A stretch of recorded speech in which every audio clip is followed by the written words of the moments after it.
What's going on, my fam sizzle? So nice to have you here today. So this last weekend we had two weddings in 2 days, so it was what we call a double header.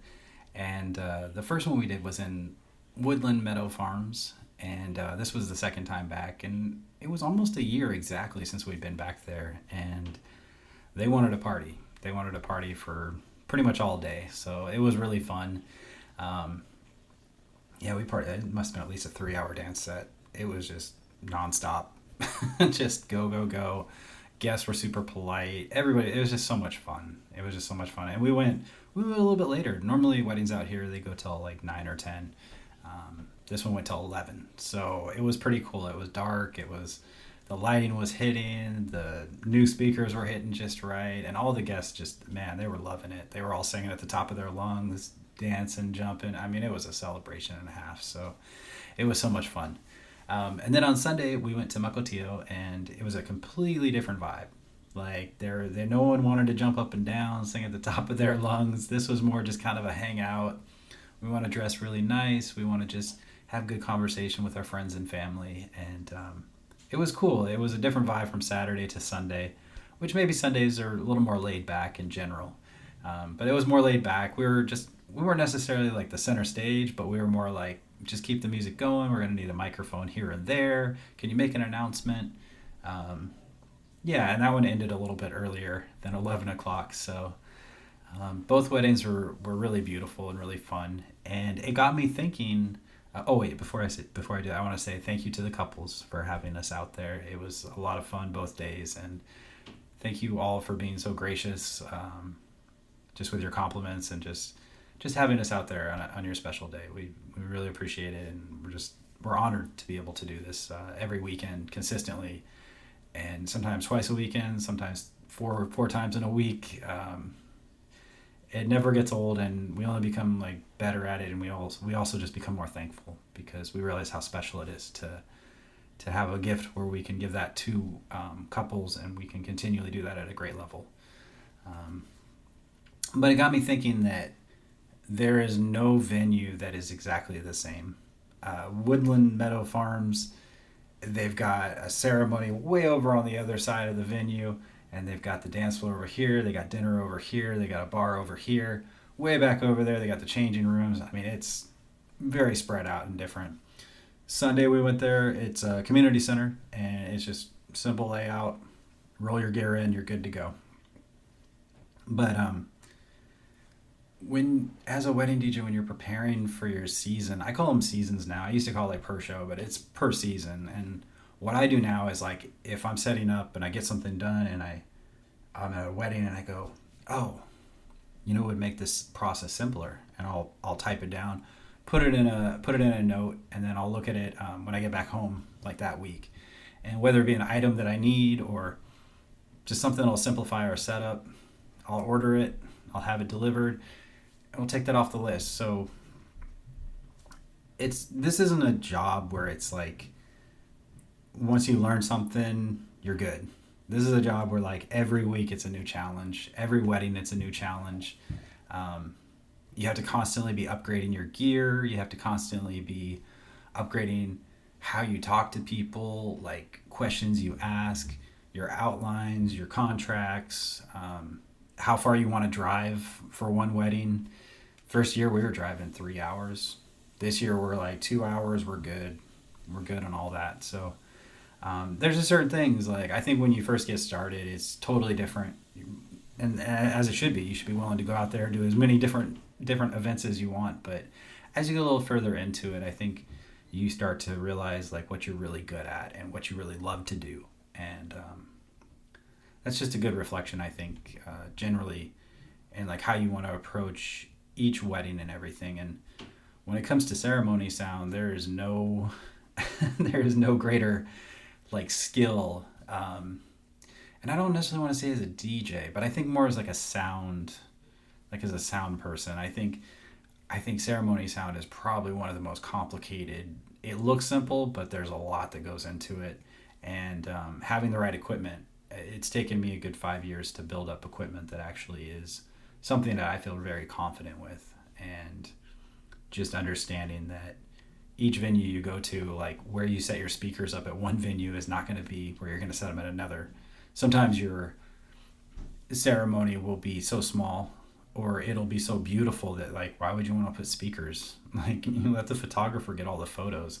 Like you don't want to be remembering speakers in your ceremony. Like you look at your photos 10 years later, you're like, look at the ceremony and those beautiful speakers. Like no, you're going to be like look at how beautiful this is. And then also it's like think about the other vendors, like your photographer. It's like they don't want to be like trying to figure out how to get rid of the speakers out of a shot. Like don't give them more work than they need to do. So as well as like you don't need to be right next to the ceremony. Like it's okay to be like 30-40 feet away. You know, some ceremonies there's going to be 7 groomsmen, 7 bridesmaids, and like you got to set your speakers way out there and make sure that one of the groomsmen isn't like 6'5" and like covering your whole speaker, you know, like those little things, you know, you got to think about.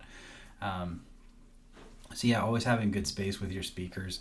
Sometimes you have to put your speakers in the back. You can't put them in the front. There's no room for it.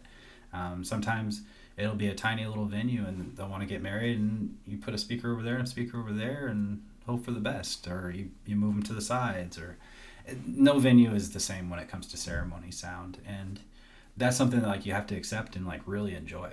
Like, because if it drives you crazy, like you're not going to be good with ceremony sound. And also just showing up early and having everything set up and doing sound checks, and then understanding that your sound checks, how you test them now with nobody there, it's going to be completely different with 100 people there. So just the way the sound fluctuates, the way if it's outside, you're always going to have airplanes going over. You're always going to have cars passing by, depending upon the location.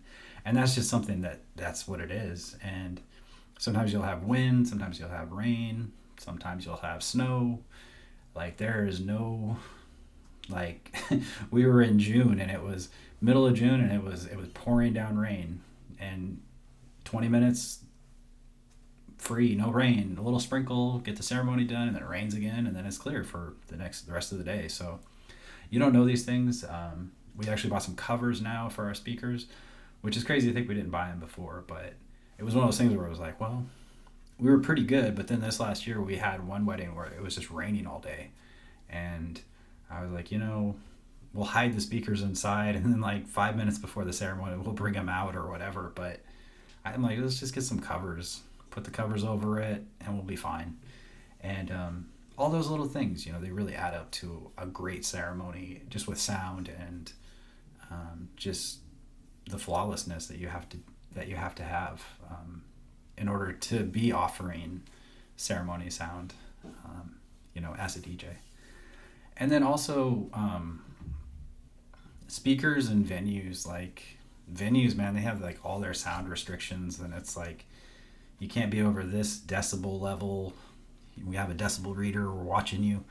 You know, some venues are like that, and there's nothing wrong with that. That's just what it is. Like they usually tell the couple, but as a DJ, it does make your job a little more difficult, especially when you have guests that are like, turn it up, let's party. You know, and it's like, I can only go this loud. I got venue owners and other people just breathing over me, telling me I can't turn it up any louder, and that's fine. I mean, because that's the venue rules, but you know, at the same time, it's like there's a fine balance too, and I think certain speakers like really make a big difference.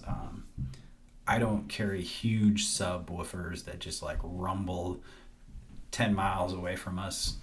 I carry the QSCs, which are they're great speakers. We upgraded from tripod speakers this year just to make our setup easier, because we started understanding like certain venues are completely different than other venues, and how much room you have for reception sound is completely different in every venue. So we thought, let's get some speakers that are going to be practical, that are going to be perfect for any setup, any space.